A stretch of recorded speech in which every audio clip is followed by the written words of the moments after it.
ಇನ್ನು ಮಂಗಳೂರಿನಲ್ಲಿ ಮಳೆ ನಿಂತರೂ ಕಡಲಾರ್ಭಟ ನಿಂತಿಲ್ಲ. ಕಡಲಬ್ಬರದ ಹಿನ್ನೆಲೆಯಲ್ಲಿ ಪ್ರವಾಸಿಗರಿಗೆ ಈಗ ನಿರ್ಬಂಧ ಹೇರಲಾಗಿದೆ. ಯಾರೂ ಕೂಡ ಸಮುದ್ರ ತೀರಕ್ಕೆ ಬರಬೇಡಿ, ಇಳಿಬೇಡಿ ಅನ್ನುವಂಥದ್ರ ಬಗ್ಗೆ ನಿರ್ಬಂಧ ವಿಧಿಸಿದ್ದಾರೆ. ಮಂಗಳೂರಿನ ಎಲ್ಲ ಪ್ರವಾಸಿ ಬೀಚ್ಗಳಲ್ಲೂ ಕೂಡ ನಿರ್ಬಂಧ ಹೇರಿದ್ದಾರೆ. ಸಮುದ್ರ ತೀರಕ್ಕೆ ಬರಬೇಡಿ, ಸಮುದ್ರಕ್ಕೆ ಇಳಿಬೇಡಿ ಅನ್ನುವಂಥದ್ರ ಬಗ್ಗೆ ಸೂಚನೆಯನ್ನು ಕೊಟ್ಟಿದ್ದಾರೆ. ಮಂಗಳೂರಿನ ತಣ್ಣೀರ್ಬಾವಿ ಬೀಚ್ನಲ್ಲೂ ಕೂಡ ಕಣ್ಗಾವಲು ಹಾಕಲಾಗಿದೆ. ಸಮುದ್ರ ತೀರಕ್ಕೆ ಯಾರು ಕೂಡ ತೆರಳಬೇಡಿ ಅಂತೇಳಿ ಅಲ್ಲಲ್ಲಿ ಸೂಚನಾ ಫಲಕಗಳನ್ನು ಕೂಡ ಅಳವಡಿಸಿದ್ದಾರೆ.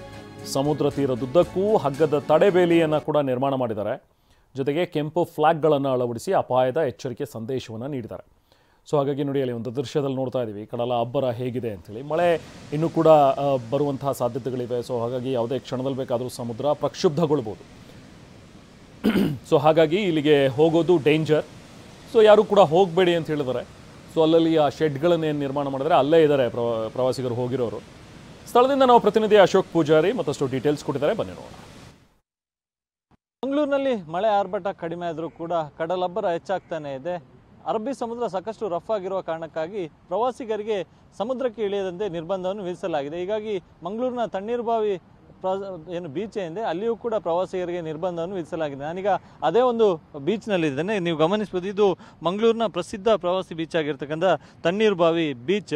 ಇಲ್ಲಿ ಈಗಾಗಲೇ ಏನು ಜಿಲ್ಲೆಯಾದ್ಯಂತ ರೆಡ್ ಅಲರ್ಟ್ ಅನ್ನು ಘೋಷಣೆ ಆಗಲಿ. ಕಳೆದ 3 ದಿವಸಗಳಿಂದ ಸಾಕಷ್ಟು ಮಳೆ ಆಗ್ತಿತ್ತು. ಆದರೆ ಇವತ್ತು ಕೊಂಚ ಮಳೆಯ ಪ್ರಮಾಣ ಕಡಿಮೆ ಇದೆ. ಆದರೆ ಕಡಲು ಸಾಕಷ್ಟು ರಫ್ ಆಗಿದೆ. ಹೀಗಾಗಿ ಇಲ್ಲಿ ಪ್ರವಾಸಿಗರಿಗೆ ನಿರ್ಬಂಧವನ್ನು ವಿಧಿಸಲಾಗಿದೆ. ಈ ಹಿನ್ನೆಲೆಯಲ್ಲಿ ಇಲ್ಲೊಂದು ಸೂಚನಾ ಫಲಕವನ್ನು ಕೂಡ ಹಾಕಲಾಗಿದೆ. ಅಂದರೆ ಎಚ್ಚರಿಕೆಯ ನಿಟ್ಟಿನಲ್ಲಿ ಈ ಒಂದು ಸೂಚನಾ ಫಲಕವನ್ನು ಪ್ರವಾಸೋದ್ಯಮ ಇಲಾಖೆಯಿಂದ ಹಾಕಲಾಗಿದೆ.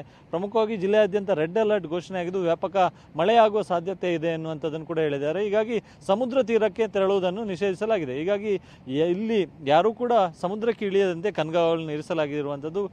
ಲೈಫ್ ಗಾರ್ಡ್ ಸಿಬ್ಬಂದಿಗಳು ಕೂಡ ಸ್ಥಳದಲ್ಲೇ ಮೊಕ್ಕಾಮು ನೀಡಿದ್ದಾರೆ. ಯಾಕಂತ ಹೇಳಿದ್ರೆ ಜಿಲ್ಲೆಯಿಂದ ಮಾತ್ರ ಅಲ್ಲ, ಹೊರ ಜಿಲ್ಲೆ ಹೊರ ರಾಜ್ಯಗಳಿಂದ ಪ್ರವಾಸಿಗರು ಬರ್ತಾರೆ. ಅವರಿಗೆ ಕಡಲಿನ ಈ ಗಂಭೀರತೆ ಅಂದರೆ ಎಷ್ಟು ರಫ್ ಆಗಿದೆ ಅನ್ನುವಂಥದ್ದು ಗೊತ್ತಿರೋದಿಲ್ಲ. ಸೊ ಹೀಗಾಗಿ ಅವರು ಯಾರು ಕಡಲಿಗೆ ಇಳಿಯದಂತೆ ನೋಡ್ಕೊಳ್ಳೋದಕ್ಕೆ ಲೈಫ್ ಗಾರ್ಡ್ ಕೂಡ ಸಿಬ್ಬಂದಿಗಳು ಕೂಡ ಇದ್ದಾರೆ. ಇದರ ಜೊತೆಗೆ ಕಡಲ ತೀರದುದ್ದಕ್ಕೂ ಕೂಡ ಏನು ಹಗ್ಗದ ಒಂದು ತಡೆಬೇಲಿಯನ್ನು ಕೂಡ ಮಾಡಿರುವಂಥದ್ದು. ಯಾಕಂತ ಹೇಳಿದ್ರೆ ಅದಕ್ಕಿಂತ ಮುಂದೆ ಯಾರು ಕೂಡ ಹೋಗಬೇಡಿ ಅನ್ನುವಂಥ ನಿಟ್ಟಿನಲ್ಲಿ ಕೆಂಪು ಬಣ್ಣದ ಎಚ್ಚರಿಕೆ ಫ್ಲಾಗ್ ಅನ್ನು ಕೂಡ ಹಾಕಲಾಗಿದೆ. ಹೀಗಾಗಿ ಬೀಚ್ ಸಂಪೂರ್ಣ ಖಾಲಿಯಾಗಿದೆ. ತಣ್ಣೀರ್ಬಾವಿ ಬೀಚ್ ಅಂತಂದರೆ ಸಾಮಾನ್ಯ ದಿನಗಳಲ್ಲಿ ಅತ್ಯಂತ ಹೆಚ್ಚಿನ ಪ್ರವಾಸಿಗರಿಂದ ಕಿಕ್ಕಿರಿದು ತುಂಬಿರುತ್ತೆ. ಆದರೆ ಇವತ್ತು ಏನು ಕಡಲು ಸಾಕಷ್ಟು ರಫ್ ಆಗಿರೋದ್ರಿಂದಾಗಿ ಮಳೆಗಾಲದ ಟೈಮಲ್ಲಿ ಪ್ರವಾಸಿಗರಿಗೆ ನಿರ್ಬಂಧವನ್ನು ವಿಧಿಸಲಾಗಿದೆ. ಸೊ ಇಲ್ಲಿರ್ತಕ್ಕಂಥ ಅಂಗಡಿ ಇರ್ಬೋದು ಎಲ್ಲವೂ ಕೂಡ ಬಂದ್ ಆಗಿದೆ. ಎಲ್ಲವೂ ಕೂಡ ಖಾಲಿ ಆಗಿರುವಂಥದ್ದು. ಸದ್ಯ ಅರಬ್ಬಿ ಸಮುದ್ರ ಸಾಕಷ್ಟು ರಫ್ ಆಗಿದ್ದು ಆಳೆತ್ತರದ ಅಲೆಗಳು ಬಂದು ದಡಕ್ಕೆ ಬಂದು ಅಪ್ಪಳಿಸ್ತಿದೆ. ಸೊ ಮೀನುಗಾರಿಕೆಗೂ ಕೂಡ ಸದ್ಯಕ್ಕೆ ನಿಷೇಧ ಇರುತ್ತೆ.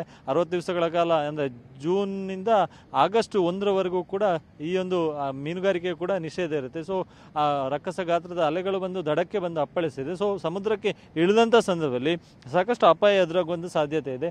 ಈ ಹಿನ್ನೆಲೆಯಲ್ಲಿ ಜಿಲ್ಲೆಯ ಎಲ್ಲ ಪ್ರವಾಸಿ ಬೀಚ್ಗಳಿಗೂ ಕೂಡ ಪ್ರವಾಸಿಗರಿಗೆ ನಿರ್ಬಂಧವನ್ನು ವಿಧಿಸಲಾಗಿದೆ. ಇದು ತಣ್ಣೀರ್ಬಾವಿ ಇರ್ಬೋದು, ಸೋಮೇಶ್ವರ ಇರ್ಬೋದು, ಪಣಂಬೂರು ಇರ್ಬೋದು, ಎಲ್ಲ ಬೀಚ್ಗಳಿಗೂ ಕೂಡ ಪ್ರವಾಸಿಗರಿಗೆ ನಿರ್ಬಂಧವನ್ನು ವಿಧಿಸಲಾಗಿದೆ. ಸೊ ಮಳೆ ಈಗ ಸ್ವಲ್ಪ ಕಡಿಮೆ ಇದೆ, ಆದರೆ ಮುಂದಿನ ದಿನಗಳಲ್ಲಿ ಇನ್ನಷ್ಟು ಮಳೆಯಾಗುವಂಥ ಸಾಧ್ಯತೆ ಇದೆ. ಸೊ ಕಡಲು ಕೂಡ ಇನ್ನಷ್ಟು ರಫ್ ಆಗಿ ಅಲ್ಲಲ್ಲಿ ಕಡಲ್ಕೊರೆತ ಸಮಸ್ಯೆಯೂ ಕೂಡ ಉಂಟಾಗ್ತಿದೆ. ಸೊ ಈ ಹಿನ್ನೆಲೆಯಲ್ಲಿ ಪ್ರವಾಸಿಗರು ಯಾರೂ ಕೂಡ ಸಮುದ್ರಕ್ಕೆ ಬರಬಾರ್ದು ಎನ್ನುವಂಥ ನಿಟ್ಟಿನಲ್ಲಿ ಜಿಲ್ಲಾಡಳಿತ ಕೂಡ ಎಚ್ಚರಿಕೆಯ ಸಂದೇಶವನ್ನು ರವಾನಿಸಿದೆ. ಕ್ಯಾಮರಾ ಪರ್ಸನ್ ರಾಜೇಶ್ ಜೊತೆ ಅಶೋಕ್, TV9 ಮಂಗಳೂರು.